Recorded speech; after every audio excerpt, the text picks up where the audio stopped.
아직도 깨닫지 못하냐라는 말씀입니다. 제가 뭘 깨닫지 못했는지 한번 본문 속으로 들어가 보겠습니다. 가끔 어머님들이 이렇게 자녀들을 바라보시고 이런 말을 할 때가 있어요. 아우, 너네는 먹는 것만 봐도 나는 너무 배불러. 이런 말 해보셨나요? 솔직히 저는 저희 어머니한테 들어보진 못했어요. 근데 TV에서는 봤습니다. 근데 이게 무슨 표현입니까? 너무나도 행복하다는 거죠. 애들이 먹는 모습만 봐도 행복하기 때문에 이렇게 말을 하는 거예요. 근데 이 말을 요즘 좀 실감을 하고 있습니다. 바로 저희 딸 때문에 그렇죠. 저희 딸을 보고 있으면 너무나도 사랑스럽습니다.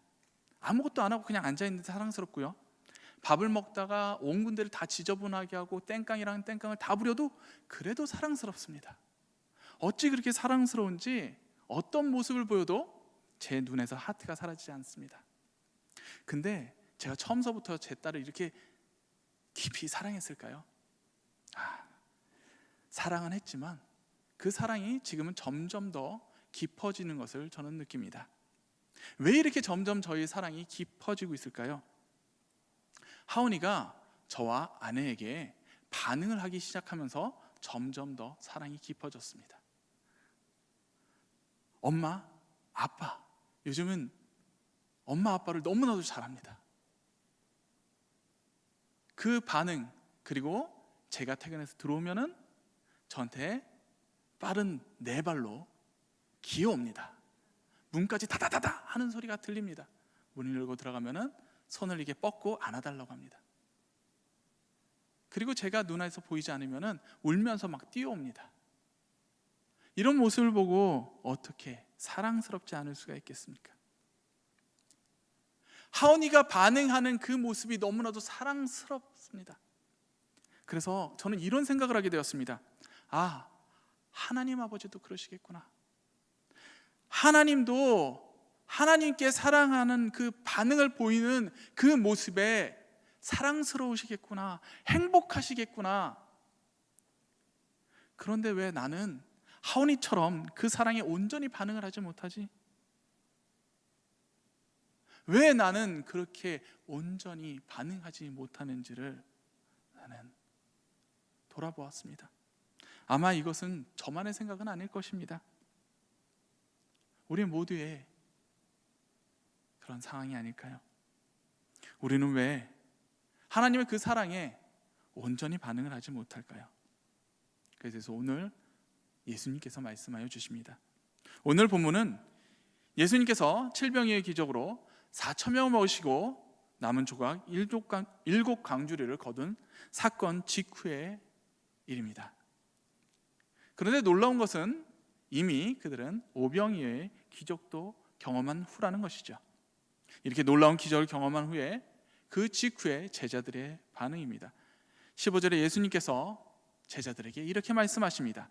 예수께서 경고하여 이르시되 삼가 바리새인들의 누룩과 헤롯의 누룩을 주의하라 하시니, 무엇입니까? 예수님의 표적을 보고도 믿지 않으며 또다시 표적을 구하는 바리새인들에게 탄식하시면서 제자들에게 이렇게 말씀을 하신 것입니다. 이 말씀은 무슨 뜻입니까? 너희도 그들과 같이 되지 않도록 조심하라는 경고의 말씀이십니다. 그런데 예수님의 이 말씀에 제자들의 반응은 어땠습니까? 예수님의 이러한 질문 이전에 제자들이 반응이 어떨지를 이미 전제한 말씀이 있었습니다. 14절 말씀이죠. 제자들이 떡 가져오기를 잊었음에 배에 떡 한 개밖에 그들에게 없었더라. 떡이 한 개밖에 없었더라. 그런데 지금 예수님께서 그들에게 누룩을 조심하라고 말씀을 하십니다. 제자들은 그 말씀에 떡을 챙기지 못한 것을 떠올렸다는 것이죠. 그리고 이렇게 수군거립니다. 16절에 제자들이 서로 수군거리기를 이는 우리에게 떡이 없음이로다 하거늘. 떡이 없음으로 인해 수군거렸다라고 되어 있습니다. 이것을 마태복음 16장 7절에는 이렇게 기록합니다. 떡이 없음으로 인해 논의하였다라고 기록하고 있습니다. 무엇을 논의하였다는 것입니까? 떡이 하나밖에 없는 상황에서 예수님께서 떡 이야기를 하시니 어떻게 이것을 해결해야 될지 서로 고민하였다는 것입니다. 지금 그들의 고민이 얼마나 어이가 없는 고민입니까? 그들이 배에 오르기 전에 이미 칠병이어의 기적을 경험하였고, 또한 얼마 전에는 오병이어의 기적 또한 경험하였습니다. 그런데 지금 떡이 하나밖에 없다고 그들은 고민하고 있는 것입니다. 17절과 18절에 예수께서 아시고 이르시되 너희가 어찌 떡이 없으므로 수군거리느냐, 아직도 알지 못하며 깨닫지 못하느냐, 너희 마음이 둔하냐, 너희가 눈이 있어도 보지 못하며 귀가 있어도 듣지 못하느냐, 또 기억하지 못하느냐. 그들에게 말하십니다. 아직도 깨닫지 못하느냐. 눈으로 보았고 직접 경험도 했는데 어찌 기억도 못하고 아직도 그렇게 깨닫지를 못하느냐라고 말씀하십니다. 물고기의 기억력은 3초라고 얘기를 합니다. 그래서 낚싯바늘에 물리고선 풀어주어도 다시 그것을 잊어버리고 낚싯바늘을 물 수 있다고 합니다. 그런데 마치 제자들의 모습이 딱 이와 같습니다. 바로 조금 전의 일을 기억하지 못한다는 것입니다. 얼마나 어리석은 모습입니까? 정말 이런 일이 가능할까 할 정도로 그들의 반응은 말이 되지 않는다고 할 수 있습니다. 그런데 이 말이 되지 않는 그들의 반응이 바로 우리의 모습이 아닐까요? 하나님의 은혜를, 그 사랑을 그렇게 누려왔고 경험했음에도 불구하고 그 사랑을 잊어버리고 여전히 깨닫지 못하고 있지는 않습니까? 왜 그 큰 사랑과 기적을 경험하고도 우리는 제자들처럼 그 사랑을, 그 은혜를 잊어버리는 것일까요? 바로 예수님께서 경고하신 바리새인의 누룩과 헤롯의 누룩 때문입니다. 바리새인의 누룩과 헤롯의 누룩이 하나님의 사랑과 은혜를 우리에게서 가리기 때문입니다. 혹시 빵을 만들어 보셨습니까? 저도 식빵을 몇 번 만들어 왔습니다. 그러면은 빵을 밀가루 반죽을 하고서 꼭 이스트를 넣죠. 이스트를 살짝 섞고 따뜻한 곳에 밀가루를 넣어두면요, 금방 부풀어 오릅니다.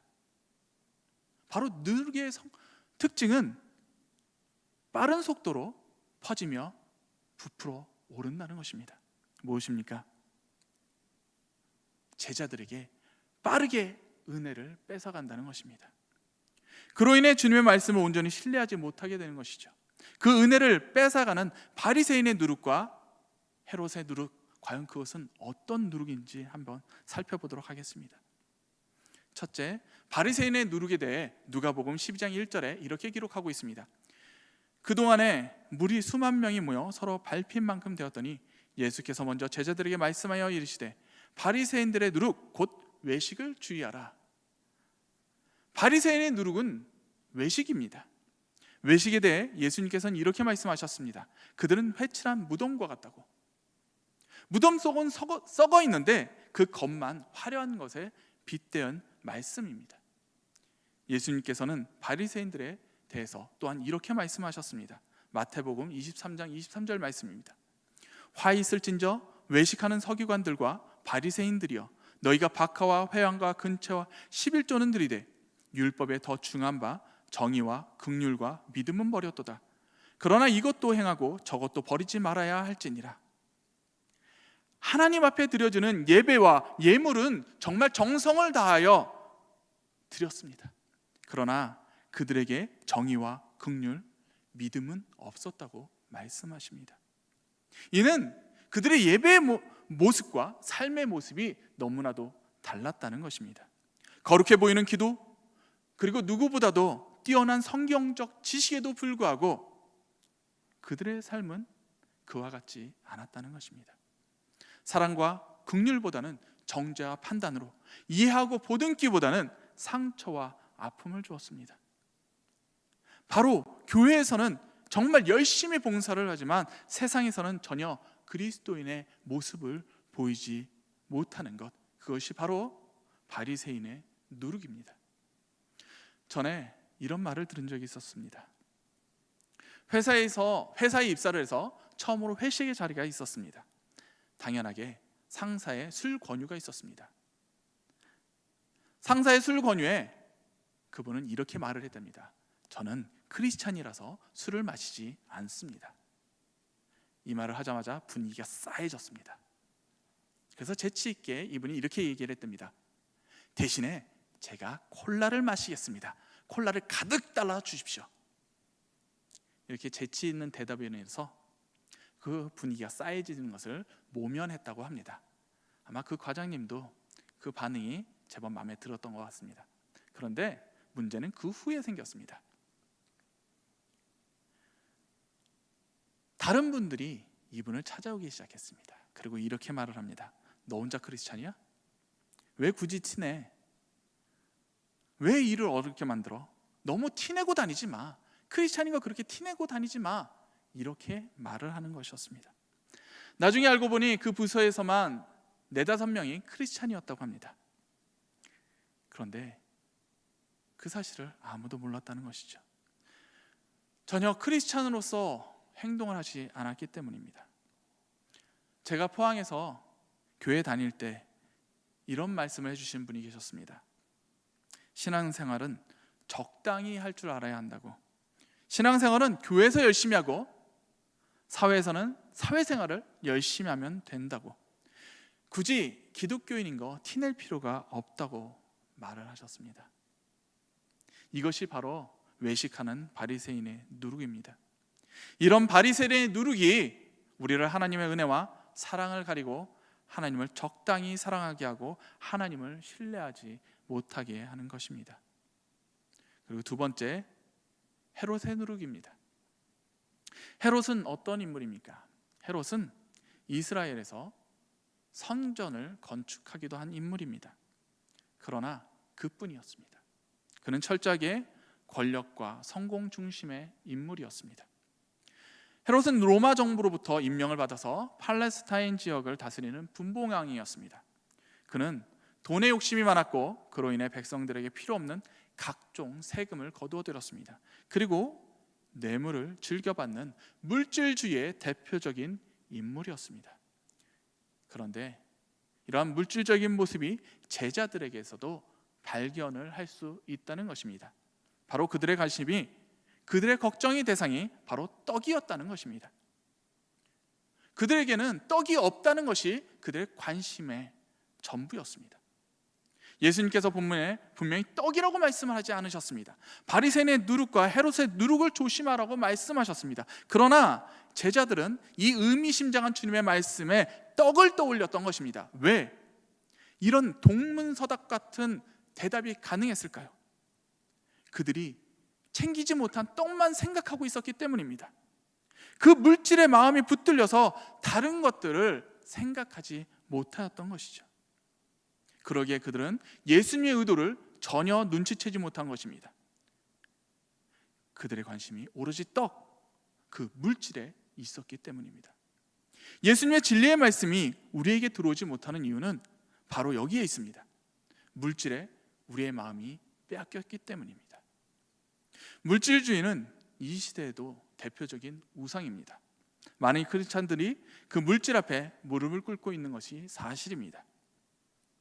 이 시간 예배 가운데 있는 우리가 과연 물질 앞에 당당히 서고 계시는지 돌아보아야 할 것입니다. 나는 과연 물질주의를 신봉하는 사람인지 아닌지 나의 모습을 보면 알 수가 있습니다. 하나님, 내가 몸으로 봉사하는 것은 무엇이든 가능하지만 다만 몸으로 하는 헌신은 힘듭니다.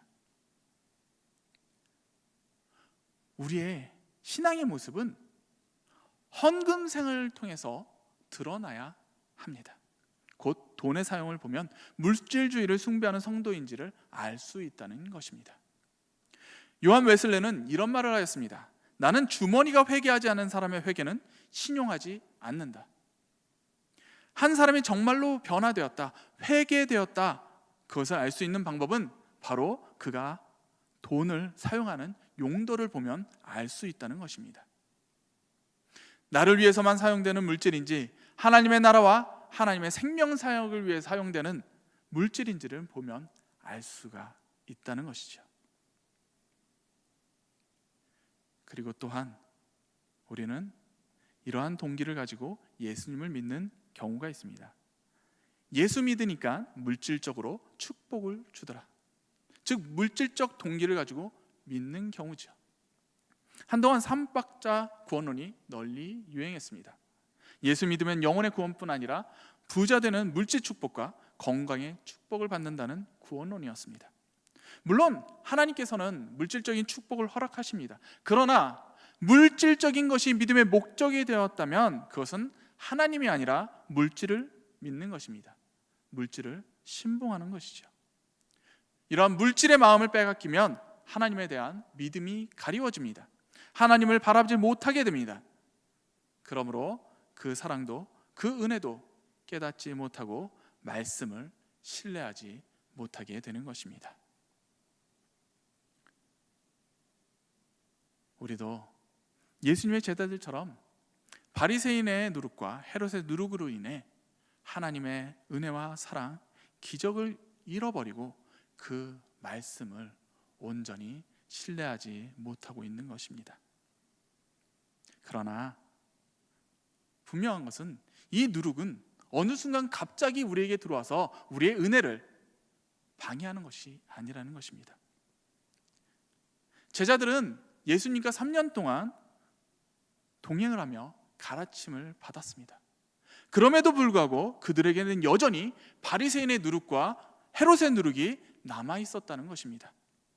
그 결과 그들은 예수님의 말씀대로 그 말씀을 믿는 것이 아니라 자신들이 원하는 말씀을 듣고 자신들이 원하는 세상을 꿈꾸었습니다. 주는 그리스도신이다 라고 고백했던 베드로의 모습은 어땠습니까?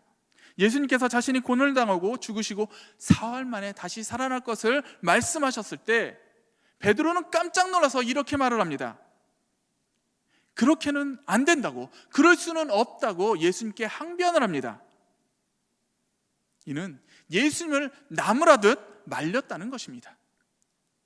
왜 베드로는 이렇게까지 항변을 해야 했을까요? 그는 정치적인 지도자로서 예수 그리스도를 그렸기 때문입니다. 베드로에게 예수님의 죽으심은 상상이 되지 않는다는 것입니다. 아니, 일어나서는 안 되는 사건이라는 것입니다. 그러므로 받아들일 수가 없었던 것입니다. 이는 우리가 얼마나 오랫동안 신앙생활을 했는지는 중요하지 않다는 것입니다. 여전히 세상의 세계관에서 벗어나지 못하고 누룩의 세계관으로 살아간다면 우리는 여전히 하나님의 진리의 말씀을 온전히 믿고 그 사랑에 온전히 반응하지 못할 뿐 아니라 오히려 우리가 꿈꾸고 상상하는 미래를 위해 하나님을 이용할 뿐입니다.